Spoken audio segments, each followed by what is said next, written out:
प्रशासन पूर्णपणे फेल आहे। इथे अडकलेले जे सगळे आमचे प्रवासी आहेत त्यांना इथे खाण्याची पिण्याची कुठलीही व्यवस्था नाही। मग ही शासकीय यंत्रणा नक्की करतं काय हा माझा प्रश्न आहे।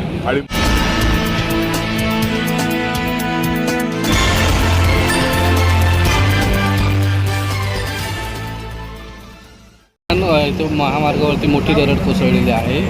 मुंबई गोवा महामार्ग दोन्ही बाजूनी ठप्प आहे। काय नेमकी कारणं या सगळ्या घटनेमागे वाटतं? आमच्या कोकणाच्या माथी कायम हे असं ही आपत्ती आणि निसर्गाचं रौद्ररूप आहे।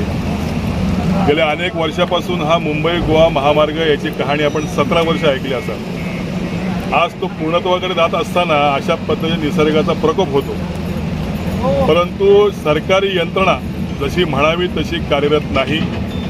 जिल्हाधिकारी असतील, प्रांताधिकारी असतील, त्यांच्या दालनामध्ये आपत्ती व्यवस्थापनाच्या मोठ्या बैठका घेण्याचे फोटो वृत्तपत्रामध्ये आपण पाहतो, परंतु वस्तुस्थिती पाहिली तर गेल्या आज रात्री 2:30 वाजल्यापासून आम्ही जागे आहोत आणि या सर्व ज्या माणसं या ठिकाणी अडकलेली आहेत त्याला लवकर कसं जाता येईल यासाठी मशिनरी उपलब्ध व्हावी म्हणून प्रयत्न करतोय, परंतु हायवेचे कॉन्ट्रॅक्टर आणि त्यांच्या मशिनरी उपलब्ध नाहीत।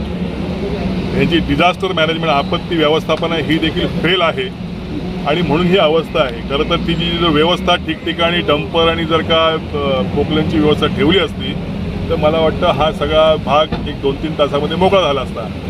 अजूनही परिस्थिती अशी आहे की अजूनही 1-2-3 तास ती माती हटवली जाईल की नाही त्या ठिकाणी शंका आहे आणि मशिनरी कमी ह्या ठिकाणी आहे। त्यामुळे प्रशासन पूर्णपणे फेल आहे। इथे अडकलेले जे सगळे आमचे प्रवासी आहेत त्यांना इथे खाण्याची पिण्याची कुठलीही व्यवस्था नाही।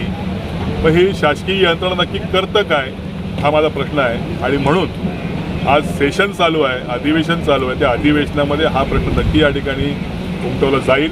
परंतु आत्ता या ठिकाणी इमर्जन्सीमध्ये आम्ही देखील प्रशासनाला सहकार्य करतोय आणि मशिनरी आणून या ठिकाणी हा रस्ता मोकळा होईल अशी या ठिकाणी परिस्थिती निर्माण करतोय, परंतु याच्यावरती आवाज उठणं आवश्यक आहे आणि दोषी असतील त्यांच्यावरती कारवाई होणं आवश्यक आहे।